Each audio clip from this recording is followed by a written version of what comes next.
Hey, what is going on, ladies and gentlemen? As you can probably tell from the title, today we're going to cover the topic of how to form Germany in Europa Universalis 4. Germany is an end tag in EU4, meaning it can't form into any other tags. However, you can still reform the Roman Empire or the Holy Roman Empire if you somehow find yourself with emperorship after the decision forces you to leave the HRE. Forming the Roman Empire seems a little bit odd considering that Germanic tribes were never really part of it, but a lot of other nations can do the same, so I digress.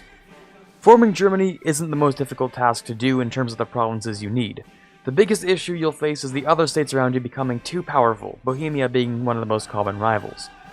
Don't worry though, because I'll be going through your easiest and most reliable way that you can form Germany.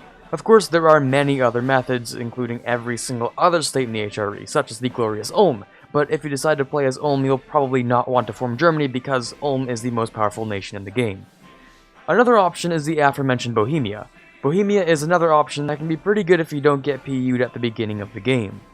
Today though, we'll be talking about Brandenburg. These are my best attempts at trying to say the things correctly in the language, so please excuse my terrible pronunciations. Now, there are several reasons why Brandenburg is such a great nation for people trying to form Germany for the first time. They have absolutely broken Prussian traditions, which make your armies even better than Ottoman troops after you've unlocked all of your ideas. The other reason is that they can actually form Prussia, the country that historically united the German states into the First German Empire. The other Prussian culture nations that can form Prussia at 1444 are the Teutonic Order, and surprisingly, Riga for some unknown historical reason. You can also form it as just about any other nation with Saxon or Pomeranian culture, but they're not as cool as Brandenburg anyway.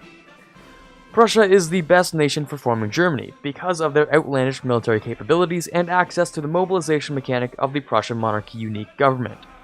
The best discipline I've ever had in a game of EU4 was 145% as Germany, since your Prussian monarchy actually gets carried over when you form the nation. So then, let's look at how to form Germany as Brandenburg. As a prince of the Holy Roman Empire, there are a couple of important events throughout the history of your nation that are important to note. First of all, you'll want to consider your position on the reforms carefully. Although they give you some pretty spicy bonuses, don't forget they make the Emperor a lot stronger too. As an elector, you could even make yourself the Emperor, but that's not the purpose of this guide, so we'll just ignore that part. What you want to do is vote for any of your allies to be the Emperor. Whether it's consistently Austria or another random ally, make sure they're actually in the HRE for the best chance of making it happen. Another thing is that you'll eventually have to become either Protestant or Reformed, since Germany tends to do some of that reforming stuff. It's also required to form both Prussia and Germany, so whatever you choose, it doesn't really matter, but I recommend Reformed for the ability to spend your fervor on war and stability back and forth, allowing you to conquer territory with a 10% morale boost, and decreased chance of revolt right after with a -2 national unrest. Because of your reformation, there's a chance that Austria will stay loyal to the Pope and hate you, but they might also reform, so you'll just have to see. Right, let's hop into the 1444 start date. Now, right off the bat, the best thing to do is try and ally Austria as fast as possible. Make sure it's quick, because those Habsburgs really like to start getting down to business, if you know what I mean. Obviously, I'm talking about demanding unlawful territory like tyrannical pieces of shit, but if you're friends with them, they won't do that. Spoiler alert, this is what happened in real life. Next, you'll probably want to eat some Pomeranians because they have some pretty spicy trade, and don't forget that you collect from Saxony, which is a pretty garbage node. When you're done kicking some Pomeranians, you should probably move your trade capital somewhere in Lübeck. Oh yeah, another thing is that if you've managed to make friends with the Austrians, there's a high chance you can probably partition Bohemia with them later on. If you can't, that's fine too, their trade is kinda garbage anyway.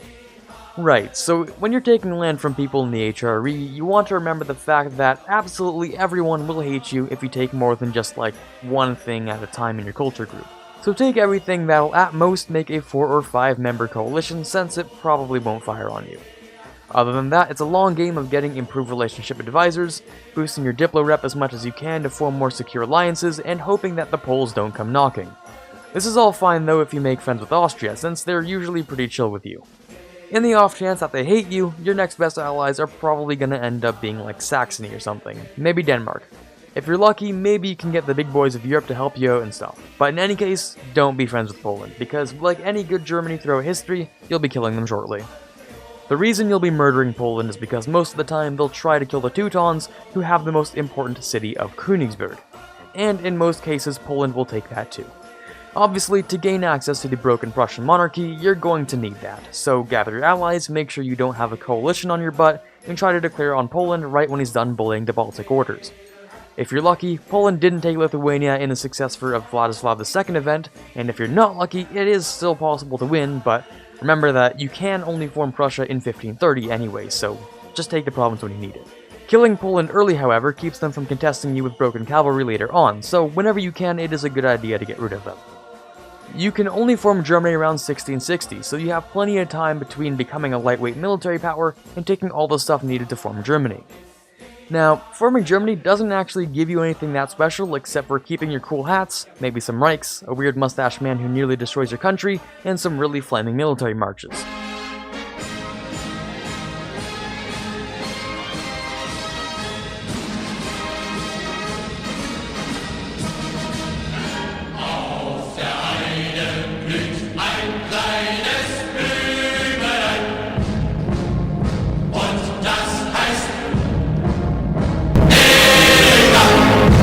However, to form this great nation, you'll need a couple of things. Hamburg, Rostock, Berlin, Braunschweig, Dresden, Thüringen, München, Nuremberg, Hessen, Köln, and Pfalz, and Augsburg and Frankfurt. You'll also need either Königsberg or Alsace, and at least 2 kegs of beer in the room when you click the button. You can either do this like a normal person and just take whatever territory is relevant to your situation with the eventual goal of getting what you need, or you can snake your way towards each province. That's totally fine too. Forming Germany gives you free claims on the rest of Germany, meaning all those provinces are cheaper to core. Not to mention the absurd absolutism you can have means you can core things at an ungodly speed towards the end of the game. Most of where your game really gets started is after you form Prussia, and by the end of 1821 you will probably have almost all of Europe under your control. Obviously you can do whatever you want, it's your Germany game.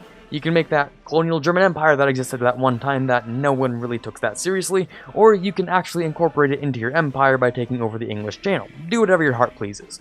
Maybe start some nationalist uprisings, maybe become a republic but not actually a republic like that one time that France did, and use that as an excuse for 20% more army morale, because at that point, what's an extra 20% compared to your already 90%?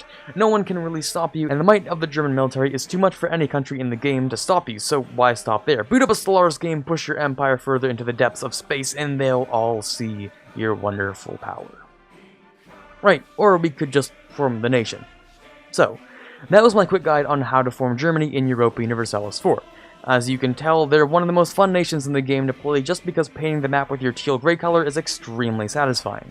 I really wish I had made a time-lapse for my Germany game, but I haven't made time-lapses in a really long time, so maybe someday, but not in the near future. Anyways, if you want to see more Europa Universalis videos like this in the future, don't forget to leave a like, as it is super helpful and really appreciated.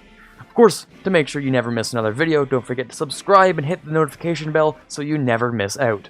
This is Quarbit signing off, and as always, have a fantastic day.